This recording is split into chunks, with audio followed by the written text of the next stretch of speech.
Amados irmãos, irmãs, estimado irmão no sacerdócio, Padre Dorivaldo Souza, qual tenho a grande alegria de responder ao chamado e ao tempo que eu agradeço o Senhor ter me promovido na festa de São Sebastião, das 5 da manhã para as 7h30 da noite. Amados irmãos e irmãs, é a festa do nosso santo padroeiro e louvar a Deus pela obediência desta comunidade paroquial de aqui estarem, Pastoral da Juventude identificado, o apostolado da oração, que aqui a gente percebe, vocês também são dos jovens, também ali, e os noiteiros, e também todos os fiéis que aqui estão, que são filhos também desta terra natal, e que neste mês, que se faz atípico por conta das famigeradas férias, a gente não pode, amados irmãos e irmãs, fazer um hiato entre Advento, Natal e a próxima festa belíssima que vai ser a Quaresma, nesse pequeno tempo, do tempo comum, em que nós estamos ainda na luz do nascimento do Filho de Deus, que está e quer nascer em nossos corações por meio dos santos sacramentos. Inicialmente, amados, apenas uns pequenos conselhos para a gente entrar no Evangelho e meditarmos sobre a vida de São Sebastião. Primeiramente, amados, é importante nós estarmos no caminho da reta consciência. O Evangelho de hoje coloca este chamado de Levi, que certamente estava em sua reta consciência, trabalhando, coletando os impostos para o Império Romano. Estava fazendo certo. Porém, o que ele fazia levantava certa fúria dos judeus, porque os judeus, eles tinham um funcionário judeu trabalhando para o Império Romano. Vocês acham que Levi era bem quisto entre os judeus, sim ou não? Não, ele era meio que um traidor, trabalhava para o Império. Era um funcionário público e ele devia obediência ao imperador. Então, amados, mas veja, primeiramente o evangelista Marcos faz questão de dizer, e se ele não tivesse dito o adjunto adverbial, ele estava sentado. Este adjunto, ele é muito importante aqui, porque senão Marcos não teria dito. Então Levi, ele estava muito bem acomodado em uma posição, podemos trazer para o nosso tempo de hoje. Levi estava sentado no pecado, bem montado, estava gostando do que estava fazendo. Só que ele estava numa reta intenção. Então o conselho inicial é este: amados, caminhemos na nossa vida em uma reta consciência, porque possa ser que nós não estejamos no caminho certo, possa ser que os nossos passos eles não estejam no caminho da retidão, como no caminho que Cristo sonhou e desejou E imagine você no seu caminho mais elevado, mais reto, mais ordenado, mais. Pense que o que Jesus pensou está muito distante ainda do que a gente alcançou na nossa caminhada. Então temos que perseverar, porque um dia possa ser que Jesus ele passe nesse caminho, e como Levi, a mim e a você, ele encontre, e ele vai dizer para você e para mim que já está.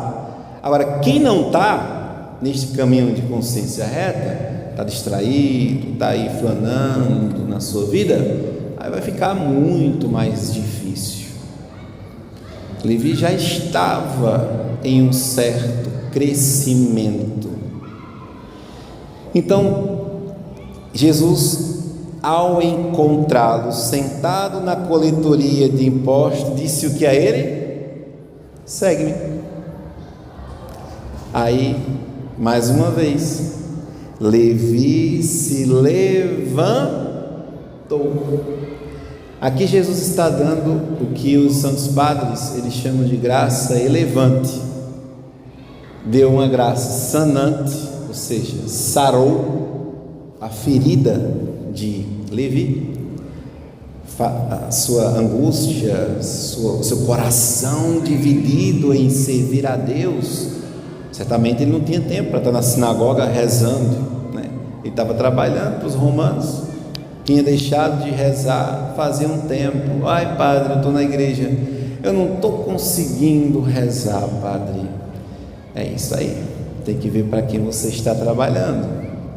Para o Cronos, para você mesmo, para o seu próprio relógio, ou você está caminhando, trabalhando e dedicando para Deus, uma vez que a carga horária de 8 horas de trabalho ela foi um pouco distribuída para que os homens perdessem a sua intimidade com Deus, mas os monges salvaram as horas. Eles pensaram 8 horas para trabalhar. Ponto, ótimo. Então que seja 8 horas para dormir, ótimo, tá bom demais. Que seja então 8 horas para rezar, né? Sempre essa questão, né, da gente ordenar a vida e deter-se muito mais, né, um pouco na vida de oração, né? Então Levi ele se levantou. Jesus então deu uma graça sanante, curou a ferida e a divisão do coração de Levi. Pronto, Levi, essas 8 horas que você estava destinando para o imperador, agora não é mais para ele, agora é para mim. É para Jesus, para nós. Olha, aqui ó, nós agora vamos caminhar no caminho do reino dos céus.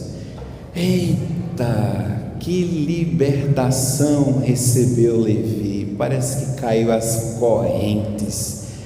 Levi disse: mas Jesus, eu era um escravo do trabalho e o Senhor me libertou para eu rezar mais, não só para rezar, mas para andar com o Senhor que é Deus. Como é que pode um negócio desses? Eu agora que caminhava sozinho, recebendo o dinheiro do povo lá e devolvendo e dando lá para o imperador, agora eu estou trabalhando para Deus, com Deus e em Deus, e devolvendo não só o dinheiro dos outros, mas devolvendo a Deus a minha vida.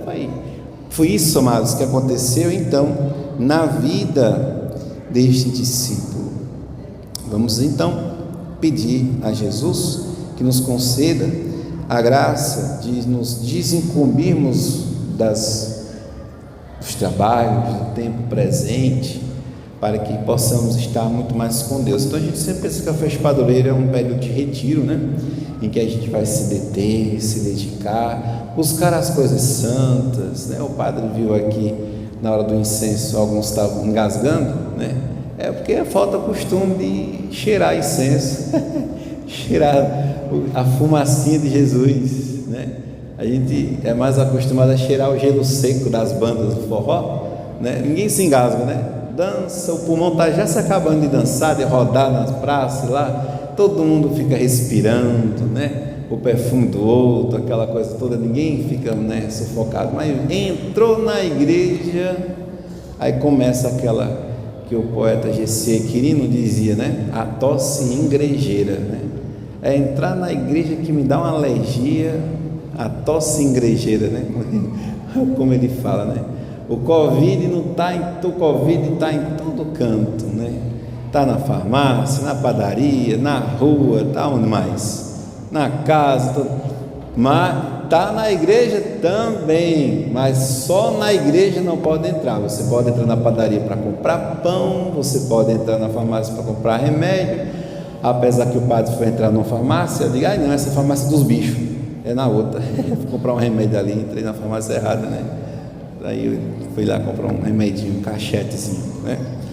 Então, veja, para Deus é todo um milindre. Eu não sei, nossa, parece que vai chover, eu não vou para a igreja hoje não, né? Mas se for o Pablo do Arrocha na praça, com chuva, sem chuva, com fogo, tudo que tiver, eu estou lá, né? Eu estou lá, né?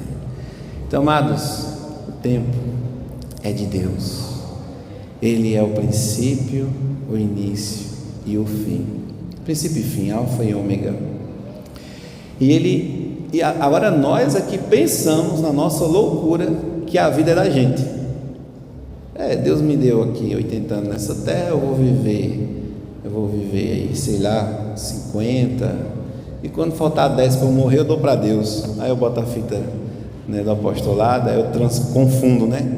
Aí eu penso que não, esse aqui não é somente para as senhoras, isso aqui também é para jovem. Inclusive tem até um movimento, né, para a juventude do apostolado, movimento eucarístico jovem. Tem aqui, mais um projeto, né, para vocês adorar nosso Senhor Jesus Cristo, né, amados. Então não, amados, é uma loucura acharmos que vamos ter mais um dia de vida para nós. É hoje. Levi levantou-se, né? Ele estava sentado. Amados, esta pequena introdução da nossa Sagrada Liturgia nos coloca em um tempo também histórico em que nós celebramos este santo mártir, São Sebastião. Um pequeno estudo sobre a vida dele. Ele foi em um tempo de um imperador muito tirano, muito cruel. O imperador, dois imperadores que mataram, os que mais mataram cristãos, foi o imperador Délcio, de 250 a 251, e o imperador Diocleciano, de 284 a 305 depois de Cristo. Santa Luzia, vocês conhecem? Ela era uma jovem que ela já fazia uma peregrinação para celebrar a vida, o dia Dies Natalis, o dia do nascimento para Deus, de Santa Águida. Santa Águida foi martirizada por o imperador Décio, e a gente percebe então com isso que no século III, uma santa, uma jovem, ela já se deslocava em caminhada de Siracusa até a Cortânia para peregrinar, porque ela era devota de Águida. Águida foi morta, né, martirizada, e Luzia, porque era devota de Águida, fazia esta peregrinação. E assim como São Sebastião, ambos foram presos em um edito. Este edito foi incentivado por Galério. Galério era o segundo imperador junto com Diocleciano. Tinha outro e tinha outro, porque o império era muito grande. Aí Diocleciano disse: ei, fulano, vem cá, ei Galério, tu vai comigo aqui reger este império, porque é grande demais. Aí depois a gente chama outro, chama mais outro. É o tempo dos tetrarcas. E aí Galério estava com ciúmes dos cristãos, porque os cristãos estavam crescendo. eles seguiam a Cristo. E que coisa é essa? Que esse povo, quanto mais a gente mata, mais corajosos eles ficam. Então, galera disse: ô Diocleciano, vamos sentar aqui numa mesa de bar, chama aí o garçom, vamos tomar um aqui. Ei, vamos fazer o seguinte: a gente não vai matar cristãos, a gente vai fazer um negócio aí que eles vão ficar bem pobrezinhos, enfraquecidos, e aí vamos ver se realmente eles são fiéis a este tal de Cristo. Então, o primeiro edito, que foi aí promulgado no dia 23 de fevereiro de 303, lá na Nicomédia, era a sede de Diocleciano, que ficava ali entre Ásia e Istambul, hoje, né? Dizia o seguinte: primeiro, confiscar as casas dos cristãos. Segundo, vamos destruir os objetos de culto litúrgicos. Então já tinha missa. O livro sagrado, que é a Bíblia, que já estava sendo ordenada por um santo, porque a Bíblia ela foi organizada para rezar a missa. Inclusive, seus evangélicos, dizer para vocês que a Bíblia que vocês leem foi organizada por primeiramente 70 sábios, que traduziram do grego para o grego, que é das 70 traduções, as 70 eram unânimes, entre elas a Septuaginta, e depois veio São Jerônimo, que traduziu para o latim para poder rezar a missa, que era em latim. Então, seus evangélicos, a Bíblia que vocês têm nas mãos foi organizada por um padre católico. A Bíblia evangélica, na verdade, ela é católica, né? E foi organizada para a missa. E depois os livros litúrgicos, e os cristãos deixavam na estante só um livretinho, um catecismozinho chamado Didaqué. Deixa aí, porque quando os policiais do império vierem buscar, eles levam só os pequenininhos e deixam os grandes. Então Diocleciano, ele primeiramente mandou fazer isso. Depois, quem for senador, funcionário público, quem mais? Que está na administração pública e membros do exército, se for cristão, tira, afasta, não bota nem no banco de reservas. Aqui está São Sebastião, mas calma, ainda não foi agora. E quarto, em março ou abril deste mesmo ano, 303, este edito então começa a se espalhar nas províncias. Então, a primeira perseguição dos cristãos não foi para matar, foi para criar apóstatas, que eles desistam, primeiramente, porque se a gente matar este povo, vai ter mais coragem e vai querer dar a vida por nosso Senhor Jesus Cristo. Alguns que eram mais firmes, aí o império dava uma disciplina. E qual era a disciplina? Manda queimar, faz uma fogueira, bota o cabo lá e faz a fogueirinha lá e queima. E entre eles, né, a gente sabe que Nero fez muito isto, né? Queimou muitos cristãos. Amados, este foi o primeiro momento. Para concluir, o segundo edito teve uma prisão, era para prender os diáconos, padres e bispos. Prende estes padres. Esse negócio de missa não tem futuro não, porque eles vão se alimentar do Deus deles, ou seja, Jesus, pão vivo descido dos céus. Acaba com a missa. Parece com o tempo que a gente viveu atrás, né? Que estão querendo de novo, né? Aí depois, o terceiro edito, no dia 20 de novembro de 303, se esses sacerdotes oferecer sacrifício aos deuses, ele é liberto. Alguns padres caíram nisto, né? Infelizmente, porque as prisões já estavam muito cheias. Então a gente solta os padres, mas eles têm que oferecer culto aos deuses. E o quarto e último edito, em fevereiro de 304, isso está lá na história eclesiástica de Eusébio de Cesareia, dizia o seguinte: ordenava todas as pessoas a oferecer sacrifícios públicos. Então, as crianças, os jovens e os adultos que adorarem aos deuses romanos também seria livre.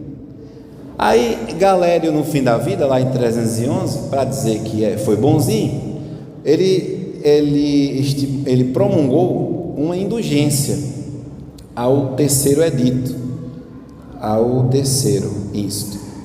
que os padres não precisavam adorar mais outros deuses, não. Então, só para ser bonzinho. Amados, neste caminho inteiro, então, quem foi que entrou na roda? São Sebastião. Ele foi muito sábio. Ele era da polícia, do exército pretoriano, que era a polícia do imperador. Então ele foi tão sábio que lá nas cadeias, quando tinha um cristão querendo desanimar, aí Sebastião fazia o quê? Ei, boy, desanima não, viu? Porque quem te espera na outra vida é nosso Senhor Jesus Cristo. Aí a pessoa ficava corajosa. Eita, é mesmo, né? Eu já ia, quase que eu vacilava. E isso tudo na surdina Sebastião fazia. As senhorinhas iam desistir. Ei, mulher, faz não, Jesus está ali do outro lado. Se tu morrer fiel a Ele, quando tu acordar, abrir os olhos, tu vai estar na frente dele, porque essa vida não vale nada não. Aí um jovem que estava querendo desanimar: meu filho, a força da tua juventude é Cristo. Tu vai morrer aqui jovem. Tu pensa que tua vida é cheia de dias? Não, tu toma uma, pega a moto, bate a cabeça no chão. Infelizmente na minha paróquia nós já vamos sepultando já 10, por aí, venho contando, 10 jovens, foi brincar, lanchar, aí voltou, caiu e morreu, vou contando 10. Eu choro tanto nesses momentos de velório, porque era a força da juventude, morreu, E aí Sebastião dava esses conselhos, E aí, o que é que vale mais, a cana ou Deus? Aí o jovem, eita, Nosso Senhor Jesus Cristo. Aí o jovem ficava corajoso, morria por Cristo e alcançava a salvação. Mas é óbvio que Galério, que Diocleciano ia perceber que na polícia dele, no exército dele, tinha o que? Um trair. Para eles era traidor, Então Sebastião foi preso, foi destituído, da sua função no exército pretoriano, e o resto da história vocês sabem, vocês conhecem. Ele foi alvejado de flechas, que conta a história que ele parecia um porco espinho de tantas hastes de flechas, que ele não morreu, que Santa Irene, uma senhora santa, piedosa, cuidou dele. Ele ficou curado e voltou para Diocleciano. Eu voltei para te evangelizar, porque aqui não é o meu lugar. Ele já tinha a experiência do céu, ele já tinha, o seu coração já tinha sentido a voz de Nosso Senhor dizer: Sebastião, levanta-te e me segue. O que foi que Diocleciano fez? Aí o resto da história você sabe, Foi decepado? Foi o quê? Apedrejado, decepado, toraram a cabeça dele? Então, seja qual foi a morte de Sebastião, foi este o início, o dia natalis de Sebastião, o dia em que ele, como Santa Luzia, e como Santa Águeda, e como Santa Perpétua e Felicidade, que a gente vai rezar na missa hoje. Perpétua foi uma senhora que tinha um filho que se despediu dele antes de morrer, e Felicidade teve o bebê na cadeia. E o caba lá, como é o nome do caba que trabalha na cadeia? O carcereiro ficou zombando de felicidade. Ei, tu és frouxa, tu estás gritando desse jeito para ter esse menino? Eu quero ver lá quando tu estiver no meio das férias e dos touros bravos. Aí Felicidade diz: essa dor que eu estou sentindo, ela é minha. Lá, quando eu estiver no meio das férias, aquela dor vai ser de nosso Senhor. Aí Perpétua foi chifrada por um touro bravo, ela subiu, caiu no chão, entrou as duas, no meio da arena, caiu toda quebrada, levantou-se e cantou um hino de louvor para os outros mártires, animando-os. Felicidade, levanta, vamos testemunhar nosso Senhor Jesus Cristo.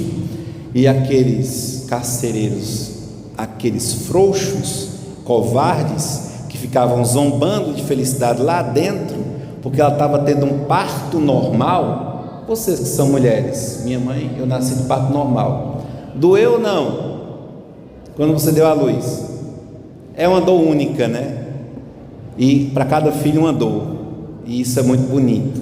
A dor da minha mãe para comigo, a dor da minha mãe para com a minha outra irmã, e para cada filho tem aquela dor, é a maternidade. Isso não foi nada para o que Felicidade e Perpétua sofreram de dor, mas elas já tinham nascido para nosso Senhor Jesus Cristo. Amados, esta fé dos mártires São Sebastião seja a fé do nosso povo. O tempo não mudou. 305 depois de Cristo não mudou, porque quando o padre levanta a hóstia consagrada no altar, branquinha como esta folhinha, quando a gente levanta o pão, para vocês e para nós é o mesmo momento de Cristo morrendo no Calvário, e pelos méritos de Cristo nós estamos vivos. Nós só estamos respirando agora porque Deus não tirou a mão de você. Então, todas as vezes que você for fazer besteira, pense que a mão de Deus está em você, e que Deus, esta mão, ela pesa quando você não obedece a Ele, igual a mão do papai e da mamãe, que infelizmente hoje não pode ser usada, porque senão o conselho tutelar bate na porta. Mas eu sempre uso o conselho de um senhorzinho que eu ouvi ali: ô seu conselheiro tutelar, então leve para criar. Vá lá, cuide, tome de conta. É o mesmo momento. Jesus, então, amados, ele nasce em nosso coração. Por isso que nós não vamos desligar a fé. Quando terminar a missa, ela vai continuar ali. Aí o que você faz lá, para quem está se convertendo, como as criancinhas, elas vão aprender: então quer dizer que ali a gente reza, ali a gente faz desmantelo? Como é esse negócio? Glória ao Pai, ao Filho e ao Espírito Santo, como era no princípio, agora e sempre. Creio em Deus Pai,